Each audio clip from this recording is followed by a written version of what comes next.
So here we go. Okay, I'm here okay. with Surafel, and as I was scrolling one day through the Instagram feed, I saw your post, and I said, let me go, because I see your posts often. I said, let me go and search your page. Yeah. Limitless Clothing? Yes. Right. And I came across this dope shirt. You guys, look at this shirt. I'm going to wear it as a dress. Oh, Can I do that? oh, definitely. Definitely. If I do that, maybe I need and the large. you make yeah. Maybe I need the large. Maybe you need And a pair of stiletto boots. Ooh, that would be nice. Yeah. Maybe you should take the large. Then. Yeah, maybe. And then it even has it's a reminder every time. Oh, camera. Yeah. So every time when you flip the tag, it reminds you of you are limitless. Yeah. I love it. So the story went. So my wife came up with the idea first. No, wait, before we go there, the story went. Oh, yeah. Oh, okay, so go ahead. The coincidence that Yes, it all happened yeah. on the same day. Yes, yes. So I saw you, and then I messaged you. I Yes. said, I love that shirt. Yes. And what did you say to me? And I said, oh my God, I can't believe that you actually DM'd me, because I was thinking to call you for a podcast, because everything that you went through and who you are is like the embodiment of what Limitless is. Wow. And so I was stoked, because the fact knowing you, so the way I found out about your Instagram, so I know you physically, like, you know, seeing you around, right. But I went in hashtag Ajax, just going through like different posts to kind of see similarity. Yeah. And then yours came up. And then I'm like, hi, you know, and then I started seeing the visions, what you stand for, how, you know, the fundraise that you do for cancer. And then I'm like, you know, where did it start from? And then when I saw your face, I'm like, oh my God, I know this. You know this face. Yeah. And you can't hide from people here in Ajax. So Hold on. You can't hide in Ajax. So from the barbershop. Yes. And cuts, yeah. And for my stepdaughter. Yes. You went to school with her. Yes, yeah. Okay. And then I'm like, I didn't even know that she was your stepdaughter, because I'm like, oh, I know. And then I went through the post, and I'm going through like liking things and stuff. I'm like, boom, Latoya sitting there. I'm like, oh my God, yeah. So that's how I know. Well, it's lovely. So tell me again now. Tell me about your vision. So our vision, it came first of all started from my wife came up with an idea. She just woke up one day. She wanted to have a graphic shirt. But everything that you try to buy, it's either focused on like occasions and, you know, Marilyn Monroe and things like that. You can't find like a black image. If you find a black image, it has to be a celebrity. Either it's the cliche Martin Luther King, Malcolm X, that kind of stuff. And but she didn't want that. She wanted to have a regular people with our face on it. Yeah.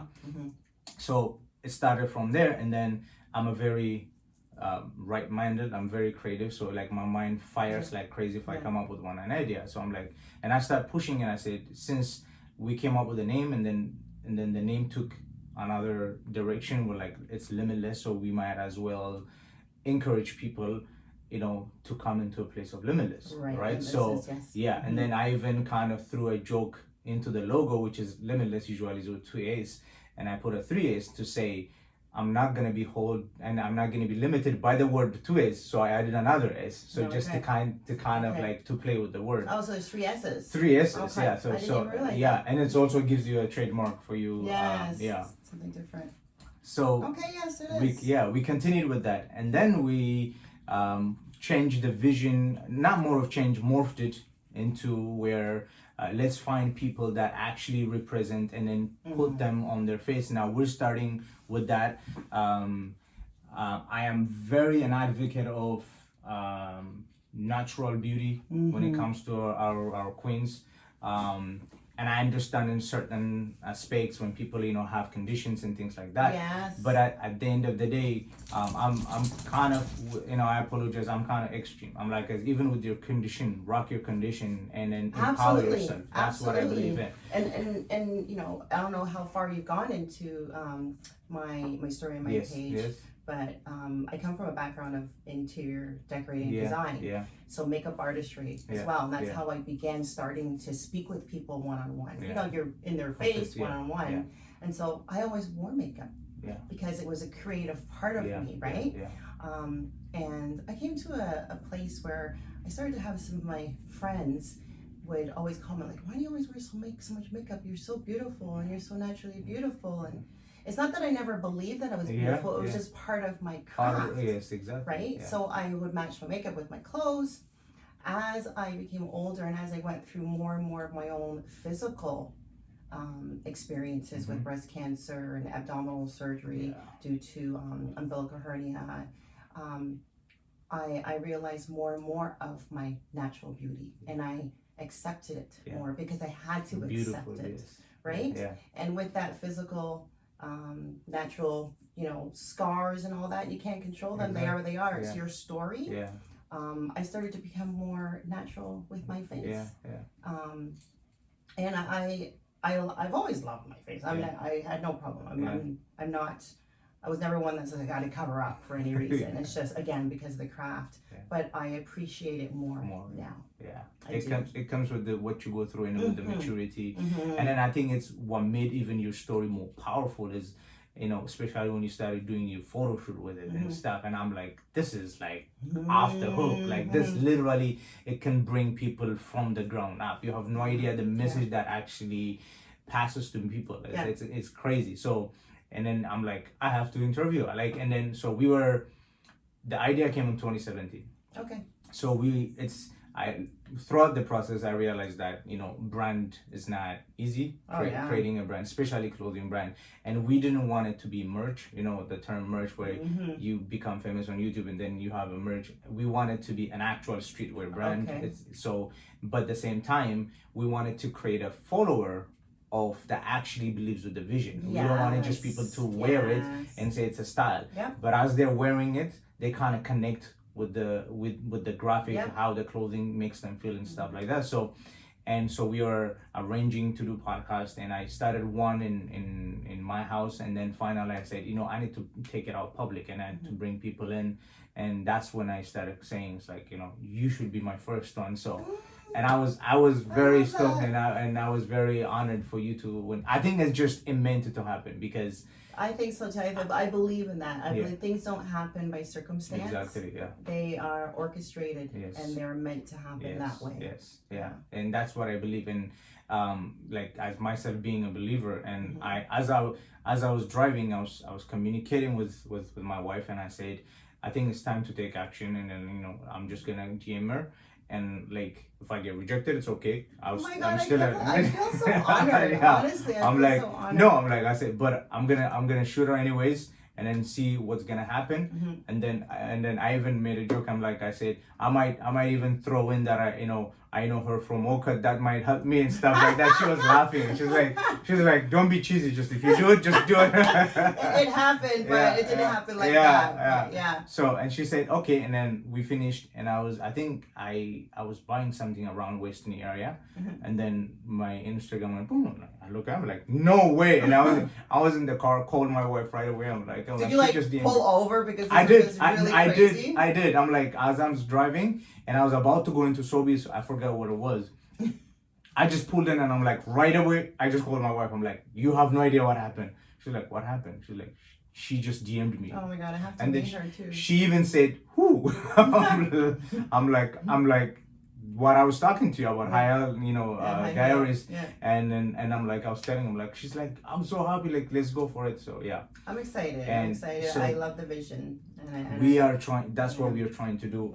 And then the image, even we're trying to take in, even people on the streets, like find people that that represents like their demeanor, their stand. Take a picture of it, turn it into graphic, and then we'll do that, and over time in seasons, like for example for Mother's Day, finding different mothers that inspire people, taking their picture and putting it on a graphic, and then it will be like a theme for that day, those mothers. And then I think we are trying to empower people in a way, especially Black people, in a way that they've never been empowered before. And we have this pressure from the society, even especially when it comes to Black women. It's like, you is not enough. Like, the way you are, the natural self, even you have to act in a certain way, right? And then there's every stereotype will follow you no matter where you go. So that's why we're trying to break in. And then you got a short hair, it's like, what happened to your hair? And then if you cut it, it's like, how come you cut it? Would something happen? And so crazy. Yeah, so there's always a stigma. It has to happen. You know, if a different race does it, cuts their hair, shaves their hair, nobody says anything. But the moment Black woman does it, there has to be something negative. Yeah. You know, and it's so funny you say all that. Like everything that you're saying just resonates so deeply with me, because like right now I'm wearing my hair natural, although it's colored. I love it, by the way. Thank you. But I was from that school where we always wanted our hair straight. We relaxed our hair, right? We bleached our hair. We did all those things to do exactly what's opposite of what the young people now are doing. Like I have 2 daughters. My two daughters, their hair is natural. And their hair is so beautiful, like big and beautiful. And I'm always sitting here thinking, when I go upstairs into the bathroom, okay, now I gotta relax this week and I gotta color next week, and I'm like, why am I doing this to my hair? I am a queen. I am supposed to honor that and you know, be as natural as I can be. And I decided, I put the locks in. They were faux locks about 10-12 months ago. I loved it. I felt so royal. Felt so royal. So I'm going to do it again in October. But back to really quickly about the homeless people. I used to, there's another name for them. A friend of mine told me, but we don't call them homeless anymore. I can't remember the name. But anyways, without a home. I used to want to go around, I used to want to outfit a van with like a shower and a makeup counter and wardrobe inside, and go around and, you know, get them, if they wanted to, come in, get a whole of freshen up, pick an outfit, let me do their face and their makeup and set them on their way, just to give them a sense of dignity, even if just for the day. That never came to fruition, but what did come to fruition was I started to work with breast cancer survivors that were going through their treatment with a program called Look Good, Feel Better. And they're just diagnosed and they're losing their hair. They don't know how to do, you know, perhaps they don't know how to do makeup. And as a makeup artist, we would show them how to make their face look like how they used to. Draw on eyebrows, put on a little makeup, show them how to take care of their skin because it dries through chemo and radiation, put on wigs, and just feel beautiful all over again. Look good, feel better. It makes a difference. It makes a huge difference, right? So a lot of what you're saying just kind of like, okay, we got to do something here together. Definitely. Count me in. Even you just talked about, you know, people without home, and even if you go back to that, count me in, because I used to, my son, my oldest son right now is 15. When he was 3, we used to pack a bunch of foods in a different container. We used to make him carry, and we used to live in Toronto, and then make him give to homeless on the street, and he used to love it. And the fact that they enjoyed it is not because we don't hand it and take off. He used to sit beside them at the age of 3-4, talk to them. He asked them, why are you here? And so they used to value that moment. So I think it's huge work. And I think that one of the reasons probably, like, it takes a lot out of a person to do that. It's emotional. I'm a very emotional person. I get attached. That's why I'm not a therapist or a doctor, because I become the person and I become miserable. So when if you do it, count me in. If you do it again, if by any chance, if your heart starts, even with the project that we do anyways, we're gonna continue connecting. So you'll scroll through my Instagram, you'll find a photo. Say I had to visit the hospital, St. Mike's downtown. Often, and there's always the same woman. And again, everything happens for a reason. I went to Druxy's across the street, and she's always sitting outside. And I decided to stop one day and just ask her. Like I walked by her and I turned around and I went back. I was like, can I ask you a question? I says, how come you're here?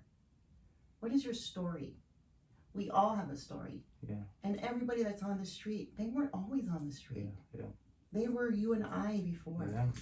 And how did they get there? What were their circumstances? Tell me about you.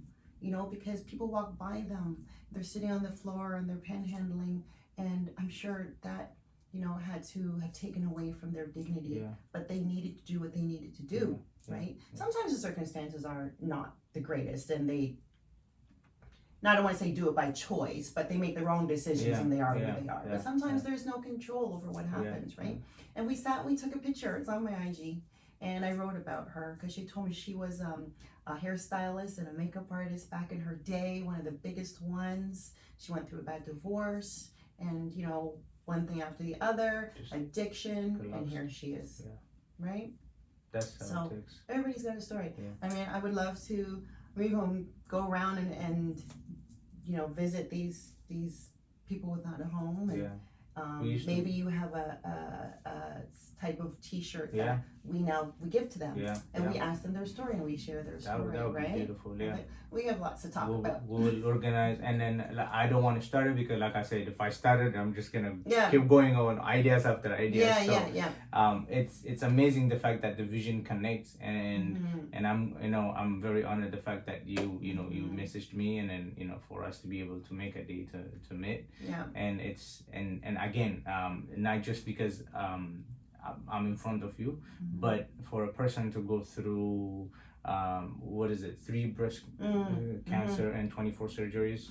Well, we've gone through a lot. I lost my sister. We recently lost my father-in-law. I'm sorry. And a good friend, and so a lot of loss. I understand loss. And in this year September, I lost my brother. Everybody think he's my brother. He's my brother-in-law, my wife's brother, but he was only 23. And it was one of the toughest thing, and I lost my grandparents and stuff, and that I'm close to, but it wasn't as tough as this one. So I understand a lot, but for you to come up on top, and then to go through that, and then I think you have so much message to give to I do my best. I mean, I have my moments, as we all do as humans, right? And we're never perfect, and we're never at the top of our game. We always have to keep striving for better. We always have to keep striving for more strength, and to find faith, because we can never do it alone. We never can do it alone. And we have to remember that. Like when we are walking through the most miserable time of our life, and sometimes we go to bed and wonder, how am I making it? It's because someone is carrying you. Exactly. You're not doing it by yourself. Yes. On that note, that's it. Anything else you want to say? No, and that's it. The vision, just on the vision for people to follow. Like if you're posting this. Yes, limitless. So the on Instagram, Twitter, and Facebook, it's WELMTLS, which is short form We Limitless. We Limitless. 3 S's at the end. Yes, so we Limitless, but the username is WELMTLS. I tried pronouncing that and I could never figure it out. I know. I know. So the reason we did that is because the name was taken. No, the name was taken, and then I tried to contact the people to buy it, and when they realized that I wanted it, it's like they were quoting like $9,000, $10,000 for the name. And then I didn't want to have a different name for every social media. So in all the social media, so it's the same. It's WELMTLS, which is LMTLS is a short form for Limitless. So We Limitless is the username, and you can find us, follow us, share us, and then soon we're gonna come back with a podcast featuring her. We'll talk the detail later. Yes, I'm so excited. Surafel, thank you so much. Lovely to meet you. This was really impromptu, but when he started telling his story, I was like, wait, let me get the phone, let me get the camera out. Because when you started to say your story as to how the vision came about, I knew that it was something that others needed to hear. Yes, and one more thing I wanted to fish out is, kings and queens, Black people, and if you wanted to be featured on the T-shirt, you can DM us, and then we just put it in once we started once the brand started going on, and we didn't launch it yet. It's still on the